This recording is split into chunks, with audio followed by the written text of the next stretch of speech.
Hello, my name is Hansika. Today I am saying or explaining about the crop protector. Already we say the crop protector, but that is from birds. Now I am saying this is from the animals. So the animals also want to eat the crop. So that's why we are doing like the birds to ask use to the animals like this.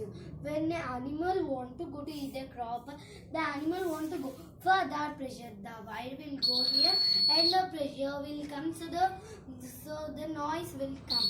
For that noise, the animals also will go far away from the crop animals or birds.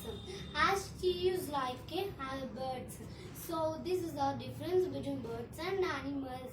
So birds can fly. So that why the birds here from the height we have trapped. So animals can't fly. So for that we have trapped further down. Thank you.